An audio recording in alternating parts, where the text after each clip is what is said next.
Minister of Education, Government of India, to deliver the convocation address. माननीय उपराष्ट्रपति आदरणीय Shri CP Radhakrishnan ji,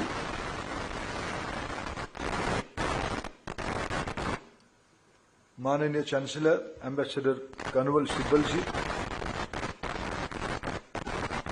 माननीय vice chancellor professor Shanti Shri Dhulipudi Pandit ji, Shri Amit Khare ji, secretary to honourable vice president, rector, dean, registrar एवं विश्वविद्यालय के सम्मानित सदस्यगण, आदरणीय माता पिता एवं अभिभावक, मीडिया से जुड़े मित्रगण और मेरे प्रिय विद्यार्थी भाइयों और बहनों, स्वामी विवेकानंद जी की जयंती पर देश आज राष्ट्रीय युवा दिवस मना रहा है। इस अवसर पर समावर्तन समारोह में भारत के माननीय उपराष्ट्रपति श्री सीपी राधाकृष्णन जी की उपस्थिति हमारे लिए बड़े सम्मान की बात है। जेएनयू की एकेडमिक कम्युनिटी की ओर से और अपनी ओर से मैं आपकी गरिमामय उपस्थिति के लिए हार्दिक आभार व्यक्त करता हूं। डियर ग्रेजुएटिंग स्टूडेंट्स, मैं आप सभी को हार्दिक शुभकामनाएं देता हूं। आज का दिन आप सभी के लिए भी गौरव का क्षण है। मित्रों, जब जेएनयू बिल पर संसद में चर्चा हुई थी तब यह तय हो चुका था कि यह यूनिवर्सिटी एजुकेशनल एक्सीलेंस पर आधारित इंस्टीट्यूशन के रूप में स्थापित की जाएगी। संसद में भी इस बात पर जब चर्चा जोर दिया गया था कि जेएनयू सफलता एकेडमिक फ्रीडम और ऑटोनॉमी पर ही निर्भर करती है। जेएनयू ने over the years academic excellence की एक सशक्त परंपरा स्थापित की है।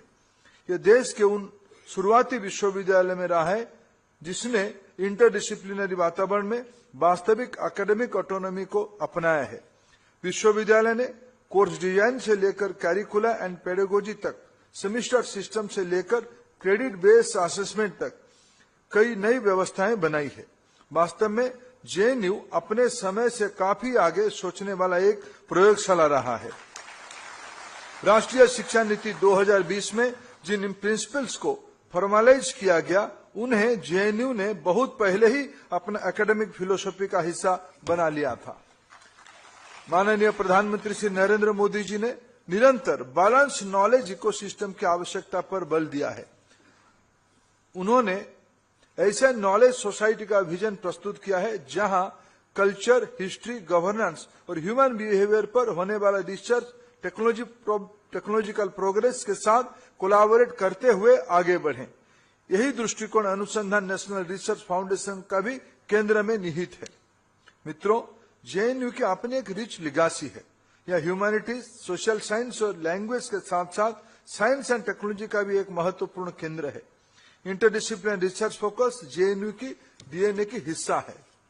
जेएनयू के पूर्व छात्रों ने राष्ट्र निर्माण में महत्वपूर्ण योगदान दिया है।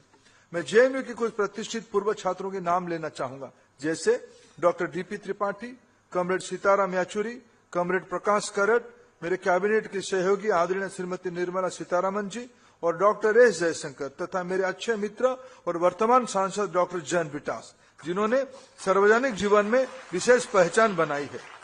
जेएनयू के एकेडमिक एनवायरनमेंट लीडरशिप विकसित करने का एक सशक्त केंद्र रहा है, भले ही आपके मत और दृष्टिकोण अलग हो।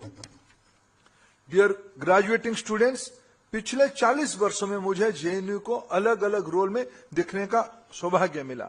जब मैं एक छात्र था, एक युवा कार्यकर्ता के रूप में और अब देश की शिक्षा मंत्री के रूप में। मैं जानता हूं कि जेएनयू केवल क्लासरूम और लाइब्रेरी तक सीमित नहीं है। इसकी प्रसिद्ध social networking place, ideas, discussion और मित्रता की जीवंत प्रयोगशाला रहा है, जिन्होंने जेएनयू को एक विशिष्ट पहचान दी है। मैंने खुद गंगा ढाबा की हलचल देखी है। मैं यहाँ के आलू पराठा और नींबू पानी का आनंद लिया है। झेलम लन में पूरी रात होने वाला प्रेसिडेंशियल डिबेट के बारे में मैं सुना हूं। जेएनयू की भावना ने इनकी छात्रों के साथ साथ मेरे जैसे अन्य लोगों को भी गहराई से प्रभावित किया है जो इसके संपर्क में आए। मित्रों, क्रिटिकल थिंकिंग जेएनयू की आत्मा है। यह विश्वविद्यालय छात्रों को सिर्फ रट्टा मारना और जानकारी को केवल याद करने बजाय सोचने और सवाल पूछने के लिए प्रेरित किया है। जेएनयू में बहस, चर्चा, कल्चरल एक्सप्रेशन और इंटेलेक्चुअल एक्सचेंज की जीवंत संस्कृति रही है, जिसका माननीय प्रधानमंत्री नरेंद्र मोदी जी ने कहा है, डिबेट, डिस्कशन एंड डिसेंट लोकतंत्र का जरूरी हिस्सा है।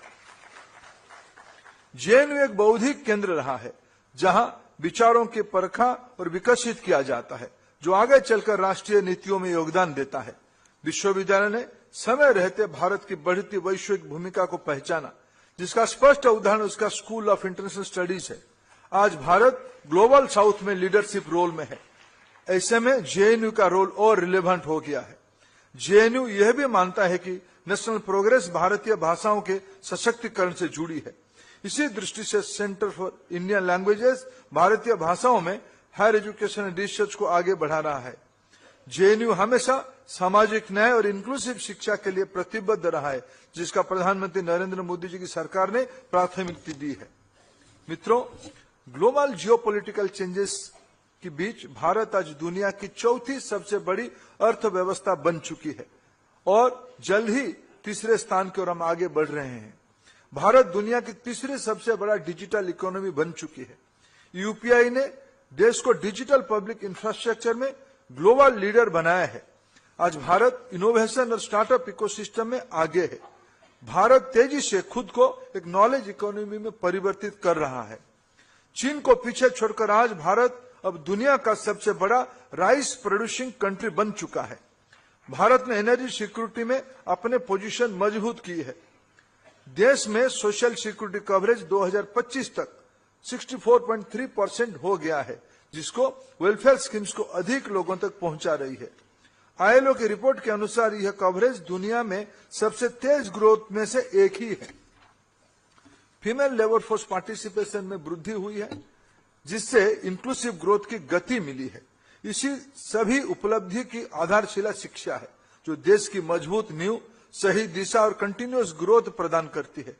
आज भारत में 4.46 करोड़ छात्र हायर एजुकेशन इंस्टीट्यूशंस में एनरोल्ड हैं, जो एक दशक में 30% से अधिक ग्रोथ दर्शाती है। इस विस्तार में महिलाओं का पार्टिसिपेशन निर्णायक रहा है। फीमेल एनरोलमेंट में लगातार प्रोग्रेस हुई है। देश में अब 1300 विश्वविद्यालय और लगभग 60,000 कॉलेज हैं, जिसमें भारत दुनिया की सबसे बड़ी हायर एजुकेशन इकोसिस्टम में शामिल हो गया है। केवल पिछले 10 सालों में ही 400 से अधिक नए विश्वविद्यालय स्थापित किया गया है। इस विकास के साथ पब्लिक इन्वेस्टमेंट भी बढ़ा है।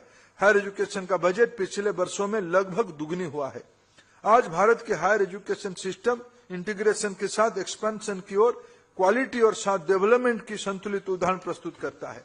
इसी मजबूत आधार पर आगे बढ़ते हुए अब आपको भी अपने जीवन में विकास में योगदान देना है और आत्मनिर्भर भारत की नींव को मजबूत करना है। मित्रों, डिग्री प्राप्त करना का यह क्षण उत्साह से भरा है। देश आज हर क्षेत्र में आगे बढ़ रहा है और आपके सामने ग्रोथ और एक्सीलेंस के कई अवसर हैं। हमेशा याद रखिए कि जेएनयू की डिग्री केवल व्यक्तिगत उपलब्धि नहीं है, बल्कि समाज के प्रति एक जिम्मेदारी है। जेएनयू की इंक्लूसिविटी, सोशल जस्टिस और रिस्पांसिबिलिटी की परंपरा को आपको आगे बढ़ानी है। आप वंचितों की आवाज बने और इनइक्वालिटीज को कम करने की रणनीति बनाएं। अगर आप जिम्मेदारी लेंगे तो कईयों के अधिकार सुरक्षित होने वाला है। मैं आज आशा करता हूं कि आप में से कुछ संसद बन जाएंगे, कुछ विधानसभाओं में जाएंगे, कुछ लोग कर्तव्य भवन में काम करने के लिए जाएंगे। स्ट्रैटेजिक एक्सपर्ट्स और एम्बेसडर्स बने, स्टार्टअप यूनिकॉर्न्स बनाए, लेखक, पत्रकार, समाज की थॉट लीडर्स बने। देश आपसे विकसित भारत 2047 के निर्माण में सार्थक योगदान की अपेक्षा करता है और मुझे विश्वास है कि जेएनयू ने आपको इसी दायित्व के लिए सक्षम बनाया है। इसी के साथ सभी ग्रेजुएटिंग स्टूडेंट्स को हार्दिक शुभकामनाएं। धन्यवाद। जय हिंद। वंदे मातरम।